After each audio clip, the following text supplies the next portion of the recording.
Retirement planning financial planning का एक बहुत ही इंपॉर्टेंट एस्पेक्ट है। और रिटायरमेंट प्लानिंग का मतलब ये नहीं है कि 60 इयर्स की एज हो गई तो मतलब रिटायर होना है। ये तो गवर्नमेंट या फिर कुछ कॉरपोरेट हाउसेस के अपने नियम हैं कि 58 इयर्स में या 60 इयर्स में एम्प्लॉय रिटायर हो जाता है अपने काम से। लेकिन रिटायरमेंट प्लानिंग का पर्पस ये है कि आप अपने प्रोडक्टिव ईयर्स में या फिर जब आप काम कर रहे हैं उस वक्त पर इतना पैसा इकट्ठा कर लें कि उसके बाद की जो लाइफ है वो आसानी से उन पैसों पर जी जा सके, एंजॉय की जा सके। ये एज 60 भी हो सकती है, 55 भी हो सकती है, या फिर हो सकता है कि कोई व्यक्ति ठीक से प्लानिंग ना करे तो 65-70 इयर्स तक भी काम करना पड़े।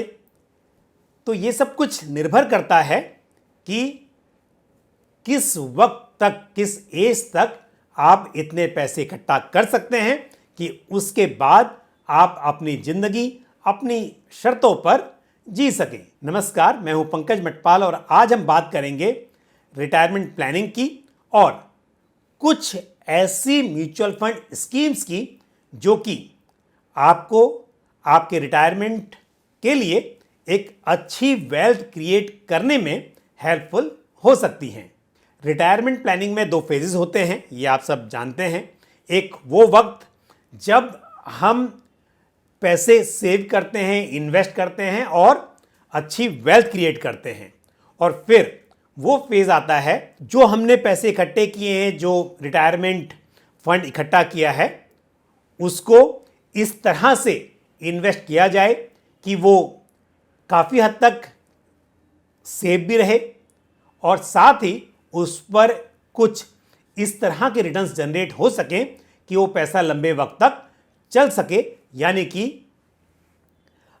इन्फ्लेशन को बीट करने वाला पोर्टफोलियो होना चाहिए। तो आज इस वीडियो में मैं बात करूंगा ऐसे फंड्स की जो कि रिटायरमेंट कॉर्पस इकट्ठा करने के लिए हेल्पफुल हो सकते हैं। यहां पर फंड की चॉइसेस अलग अलग क्यों हो सकती हैं? रिटायरमेंट के पहले और रिटायरमेंट के बाद उसकी सीधी सी वजह है कि रिटायरमेंट के बाद इनकम रुक जाएगी, यानी कि एक जो फिक्स इनकम होगी वो रुक जाएगी। डेफिनेटली इनकम प्लानिंग तो हम यहाँ पर कर रहे हैं म्यूचुअल फंड के जरिए या इन्वेस्टमेंट के जरिए, लेकिन जो एक अपना एम्प्लॉयमेंट होता है या बिजनेस होता है, हो सकता है कि वहाँ से रेगुलर इनकम ना हो रही हो, तो उस वक्त पर ज़रूरी है पैसों की सेफ्टी, लिक्विडिटी और हाँ थोड़े मॉडरेट रिटर्न्स की। लेकिन जब हम बात कर रहे हैं रिटायरमेंट कॉर्पस इकट्ठा करने की, रिटायरमेंट वेल्थ जो है उसे बनाने की, उस वक्त पर एक तो हमारे पास समय लंबा होता है, दूसरी बात क्योंकि इनकम आ रही होती है तो थोड़ा रिस्क वहाँ पर लिया जा सकता है, और क्योंकि ये लंबा वक्त है तो पावर ऑफ कंपाउंडिंग का यहाँ फ़ायदा मिलता है, और साथ ही अगर मार्केट में वॉलेटिलिटी भी हो तो लॉन्ग टर्म में आपको उसका नुकसान नहीं उठाना पड़ेगा।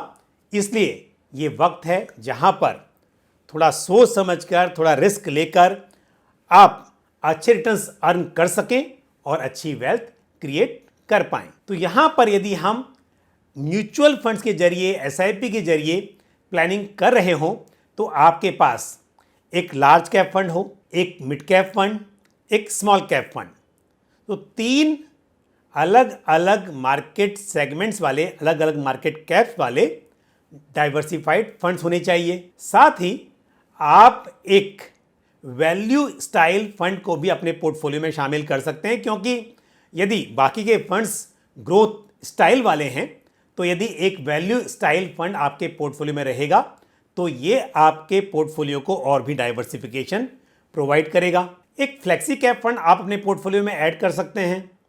फ्लेक्सी कैप फंड क्यों? क्योंकि आप अलग से large cap, mid cap, small cap में इन्वेस्ट कर रहे हैं और मान लीजिए कि आप इक्वल अमाउंट इन्वेस्ट कर रहे हैं, लेकिन किसी वक्त पर किसी पर्टिकुलर मार्केट कैप में ज़्यादा पोटेंशियल दिखाई दे रहा है तो आप क्या करेंगे? उस वक्त पर आप अलग से मिड कैप में एक्सपोजर बढ़ाएंगे या लार्ज कैप में एक्सपोजर बढ़ाएंगे, शायद वो करना आपके लिए मुमकिन ना हो पाए। लेकिन फ्लेक्सी कैप एक ऐसी कैटेगरी है जहां पर large cap, mid cap, small cap सभी तरह के मार्केट कैप्स वाले स्टॉक्स में इन्वेस्ट हो सकता है और इसका जो एलोकेशन है वो कितना करना है ये सब fund managers from time to time decide करते हैं।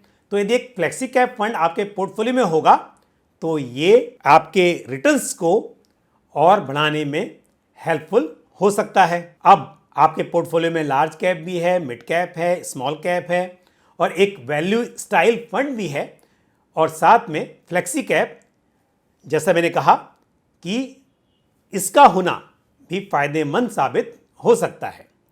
अब क्योंकि यदि बात हो रही है डाइवर्सिफिकेशन की, तो डाइवर्सिफिकेशन सिर्फ large cap, mid cap, small cap और अलग अलग सेक्टर्स तक ही सीमित नहीं रहना चाहिए, बल्कि यदि डोमेस्टिक के साथ साथ इंटरनेशनल एक्सपोजर भी होगा तो लॉन्ग टर्म में ये फायदेमंद साबित हो सकता है। तो इसके लिए एक इंटरनेशनल फंड को भी यदि आप अपने पोर्टफोलियो में शामिल करेंगे तो ये शायद बेहतर होगा। तो यानी कि मैंने यहाँ पर आपको 6 डिफरेंट कैटेगरीज बताई हैं। तो अब बात करेंगे एक एक करके इन कैटेगरीज के फंड्स की और मैं हर कैटेगरी में सिर्फ एक फंड आपको रखने की सलाह दे रहा हूं। ऐसा नहीं है कि उस कैटेगरी में एक से ज़्यादा अच्छे फंड्स नहीं हैं, लेकिन मैंने कुछ रिसर्च के आधार पर अलग अलग फंड हाउस के फंड्स लिए हैं और हर कैटेगरी में एक अपनी चॉइस का अच्छा फंड लिया है जो लॉन्ग टर्म में प्रॉफिटेबल साबित हो सकता है। तो सबसे पहले शुरुआत करते हैं लार्ज कैप से और इस कैटेगरी में मैं आपको सलाह दूंगा कि आप एक इंडेक्स फंड का चुनाव कर सकते हैं और यहाँ पर Aditya Birla sun life nifty 50 equal weight index fund ये एक सही चॉइस हो सकती है। निफ्टी 50 इक्वल वेट इंडेक्स, इसमें वही कंपनी है जो निफ्टी 50 इंडेक्स में है, लेकिन निफ्टी 50 इंडेक्स में जो कंपनीज हैं उनका वेट अलग अलग है, लेकिन ये एक अलग इंडेक्स है जहां पर सभी स्टॉक्स का वेटेज इक्वल रखा गया है। और हमने देखा है कि यदि हम ईयर ऑन ईयर बेसिस पर बात करें तो ऐसा ज़्यादा ईयर्स में हुआ है जहां पर निफ्टी 50 इक्वल वेट इंडेक्स ने निफ्टी 50 इंडेक्स को आउट परफॉर्म किया है।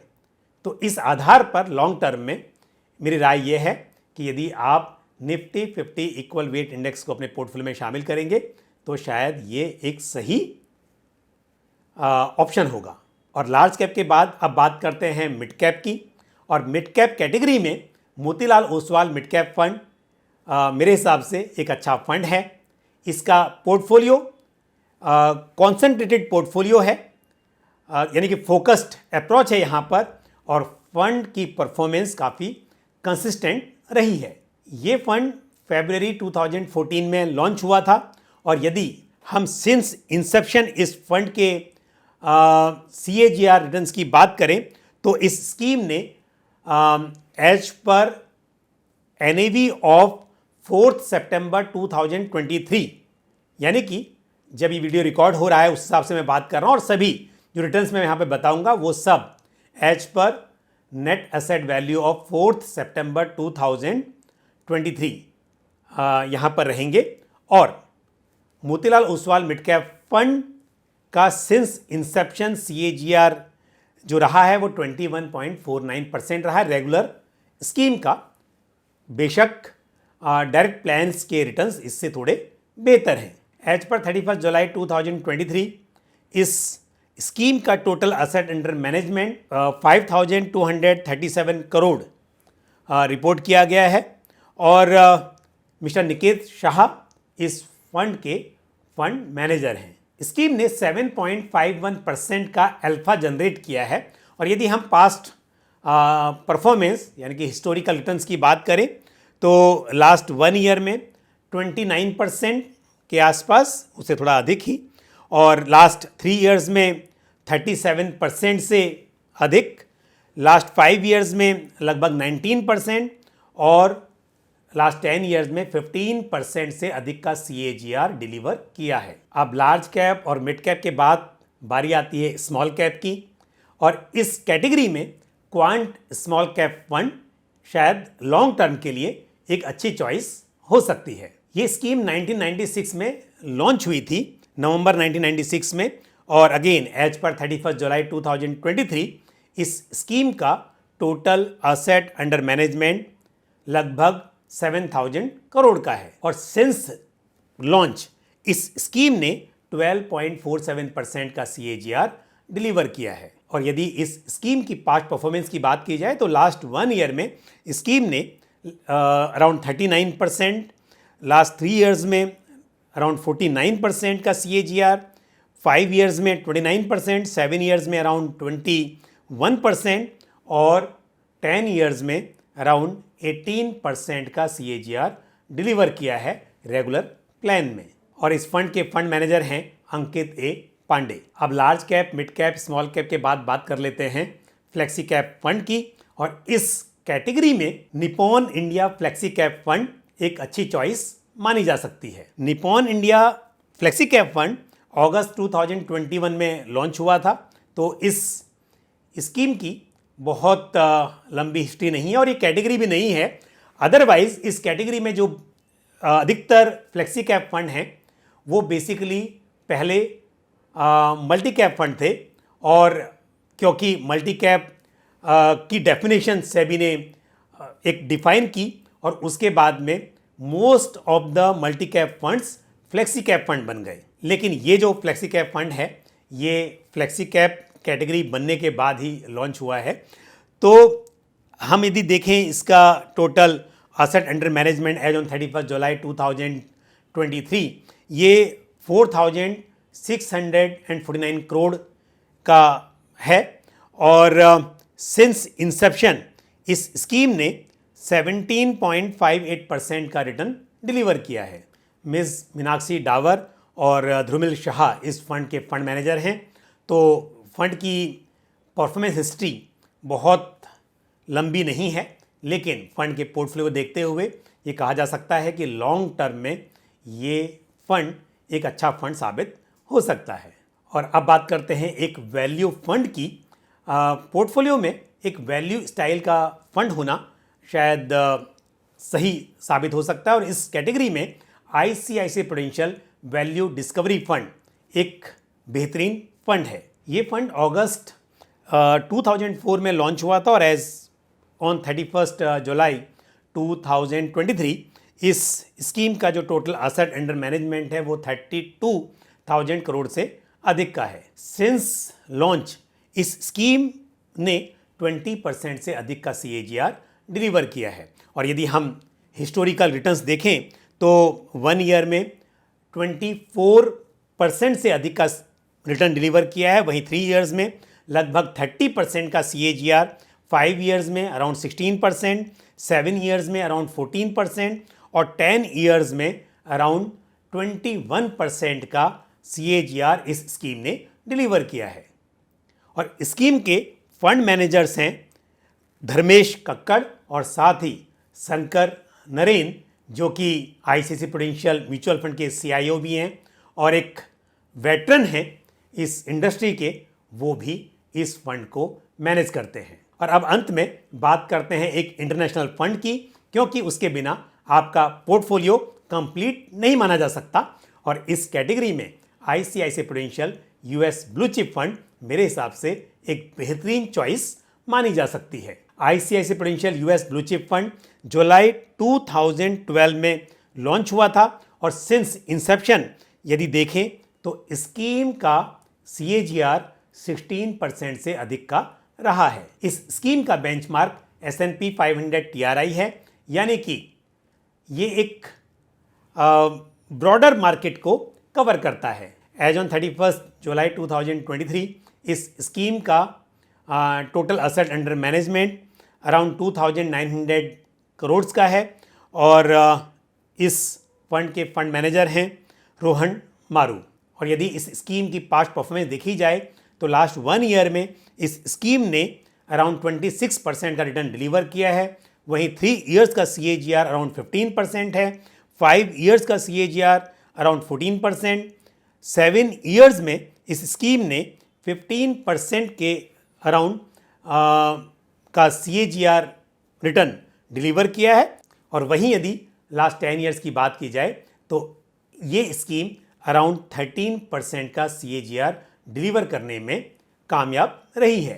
तो यदि आप अपनी अर्ली एज में रिटायरमेंट की प्लानिंग करते हैं और अगले 25-30 सालों के लिए इन्वेस्टमेंट करते रहते हैं तो मेरे हिसाब से इस तरह की स्कीम्स आपके अर्ली रिटायरमेंट में हेल्पफुल हो सकती हैं और एक अच्छी वेल्थ क्रिएट करने में मददगार साबित हो सकती हैं। स्टार्ट अर्ली, सेव रेगुलरली और साथ ही समय के साथ आप अपने इन्वेस्टमेंट अमाउंट को बढ़ाते जाइए, डिसिप्लिन फॉलो कीजिए और मुझे उम्मीद है कि आप अपने रिटायरमेंट के लिए एक बड़ी पूंजी जुटा पाएंगे। तो इस वीडियो में हमने चर्चा की कुछ फंड्स की जो कि सुटेबल हो सकते हैं रिटायरमेंट के लिए वेल्थ क्रिएट करने में।